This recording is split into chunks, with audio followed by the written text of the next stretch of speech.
Hello and welcome back towards your own channel ICSC and CBSC for all. So आज हम लोग पढ़ेंगे ICSC का एक ऐसा चैप्टर हिस्ट्री का बहुत इम्पोर्टेंट चैप्टर है। अगर आप लोगों ने इसको अच्छे से पढ़ लिया तो आपको सब कुछ आ जाएगा। ठीक है, शुरू करते हैं इस बात में। Welcome in our ICSC and CBSC पर। देखिए बच्चों, बहुत ही मुश्किल से एडिटिंग होती है, सारे नोट्स बनते हैं, आप सब्सक्राइब क्यों नहीं करते? चलिए ये शुरू करते हैं। सबसे पहले जो आपको इस समय स्क्रीन पर दिख रहे हैं, ये वाजिद अली शाह, ये जो अवध है, अवध कह सकते हैं, अवध उत्तर प्रदेश है, उसके नवाब थे। He was a Nawab of Uttar Pradesh और रूलर ऑफ उत्तर प्रदेश। इस चैप्टर का नाम है, इस चैप्टर के बारे में पढ़ने जा रहे हैं, first war of independence. I think you have seen each and everything clear. Chapter का नाम है फर्स्ट वॉर ऑफ इंडिपेंडेंस, स्वतंत्रता की पहली लड़ाई। सबसे पहले एक टॉपिक बनता है, ये कब हुई थी? ये हुई थी 1857। कब हुई थी? 1857।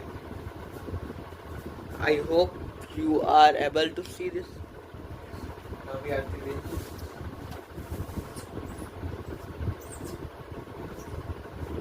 सबसे पहले क्या मेन कॉज थे? What main cause? The main cause behind the first war of independence. First war independence के पीछे क्या क्या मेन कॉजेस?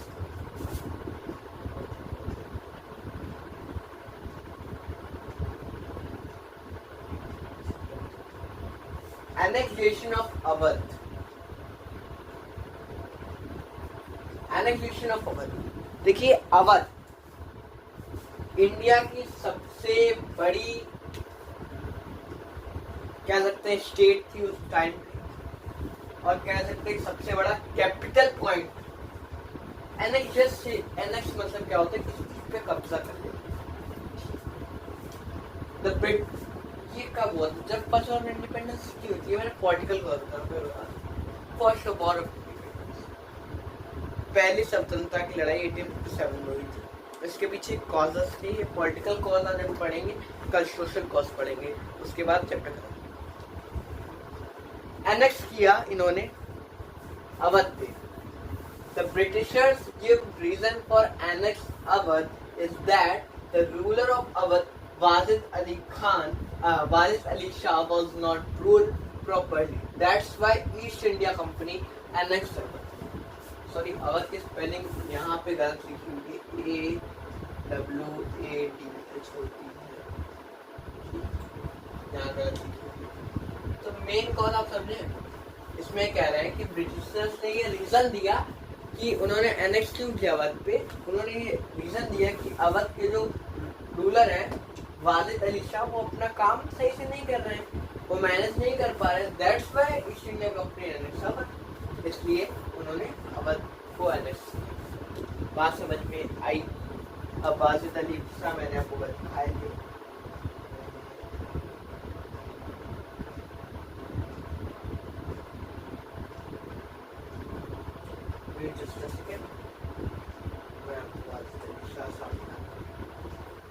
तो ये अच्छे आदमी तो थे, मगर इनके साथ गलत हुआ थी। ये थे वाजिद अली शाह, और इनका नाम भी लिखो, वाजिद अली शाह। ये थे, इनके ऊपर ये मतलब कह सकते लगा था कि ये रूल प्रॉपर्टी है। एनेक्सेशन ऑफ अवध होगी। देन आफ्टर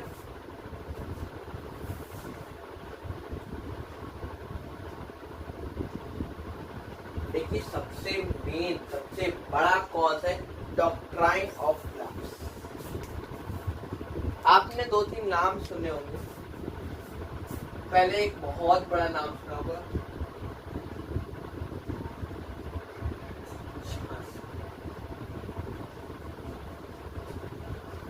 देखिए पहले पढ़ते हैं समझते हैं। Lord Dalhousie governor general of India, Lord Dalhousie governor general था इंडिया का।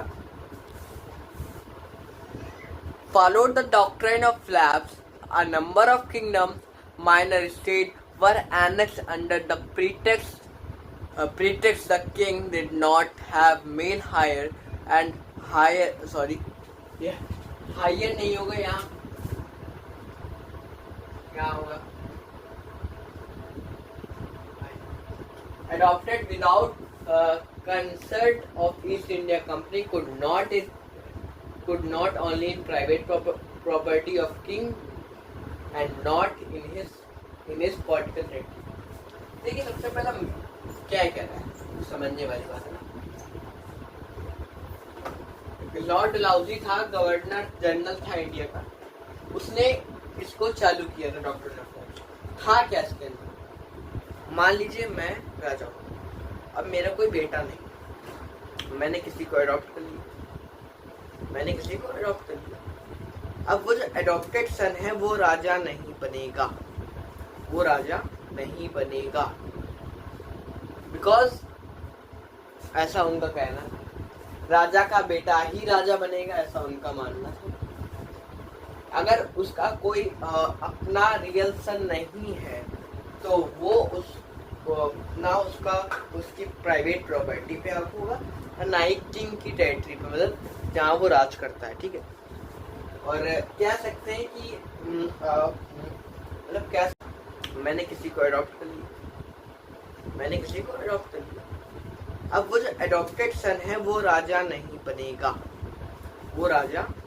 बनेगा, बिकॉज ऐसा उनका कहना, राजा का बेटा ही राजा बनेगा, ऐसा उनका मानना था। अगर उसका कोई अपना रियल सन नहीं है तो वो उसकी प्राइवेट प्रॉपर्टी पे हक होगा और ना ही किंग की टेरिटरी पे, मतलब जहाँ वो राज करता है, ठीक है। और कह सकते हैं कि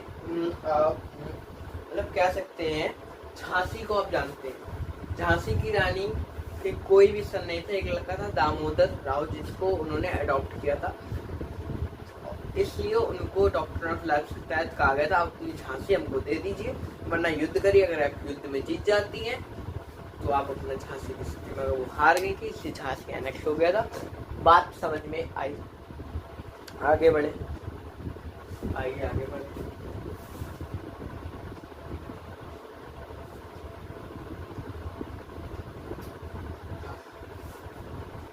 पॉलिटिकल कॉज का लास्ट कॉज है इल ट्रीटमेंट। अब भाई ये इल ट्रीटमेंट मतलब गलत व्यवहार, ध्यान से समझिएगा। इन 1949 गलत हो गया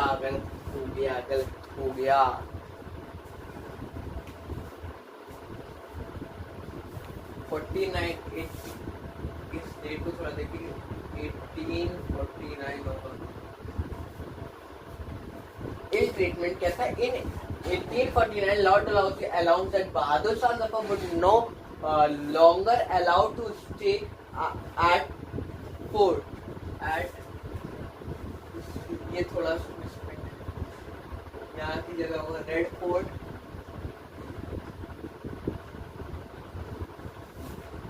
and he and his wife जीनत महल,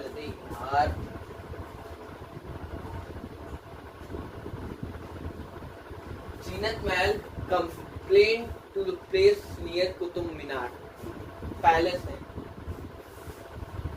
पास में।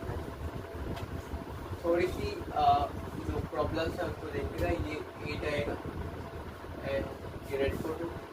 लॉर्ड डलहौजी ने 1849 में अनाउंस किया कि बहादुर शाह जफर अब रेड फोर्ट में नहीं रहेंगे। मैं आपको बता दूं बहादुर शाह जफर कौन थे। बहादुर लास्ट क्लास 9 में पढ़ा होगा आपने। Bahadur Shah Zafar was the last king of Mughal. अब कोई राजा था तो ज्यादातर मुगल एम्परर रेड फोर्ट में रहते थे उसके बनने के बाद, जैसे औरंगजेब वगैरह।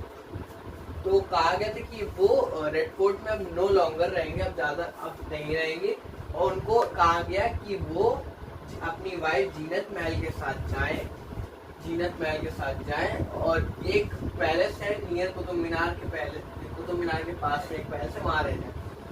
बहादुर शाह जफर, आफ्टर बहादुर शाह जफर की डेथ होने के बाद उनके successor would not be use title, उनके जो सक्सेसर होंगे, उनके जो बच्चे होंगे, उनको किंग का टाइटल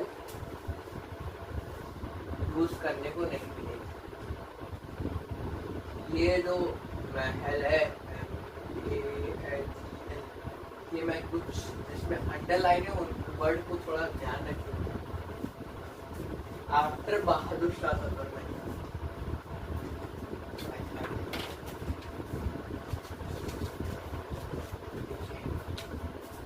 जहाँ मैं कर दे रहा हूँ,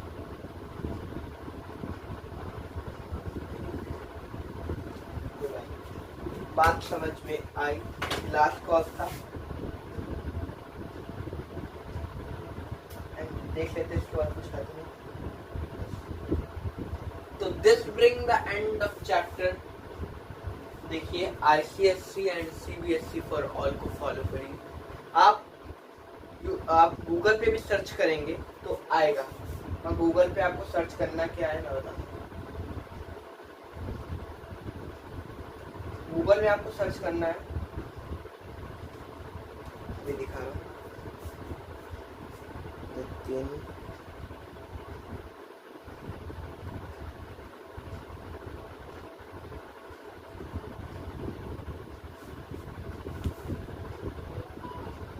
आप ये डालेंगे, देन सर्च ऑप्शन में जाएंगे, सर्च कर देंगे, देन आफ्टर आपको कुछ नहीं करना है, आपको केवल मेरे सामने पे पास देखना है।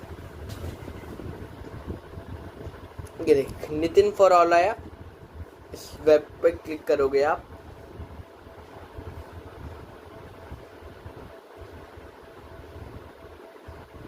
तो आप मेरे YouTube चैनल पे आ जाओगे। और ये वाला वीडियो फॉर लूप वाला भी अभी तक आप लोगों ने देखा कि नहीं देखा? अगर नहीं देखा तो तुरंत देखिए जाए और हमारे इस मेहनत को सफल करिए। आप हमारा ICSE एंड CBSE ऑल का पहला बैच होने वाले हैं। आप हैं हमारे 10th रॉक्स। आप मेहनत करेंगे तो हम सक्सेस होंगे, आप सक्सेस होंगे। ICSE and CBSE for all success होगा। चलिए मिलते हैं ऐसी तक से वीडियो के साथ। अगला चैप्टर होगा सोशल, अभी तो मैंने ये बताया पॉलिटिकल कॉज, अगला चैप्टर होगा social cause. Then after social cause is most important, don't miss the class. ये लाइव आपको मिल रहा है, आपको कहीं भी लाइव नहीं मिलेगा जहाँ आपको लाइव मिल रहा है। ऐसा लाइव कोई और नहीं बनाएगा, आपके सर बनाएंगे, आपके नितिन सर बनाएंगे। तो देखते रहिए, देखना मत भूलिए। Nitin sir, Nitin for all.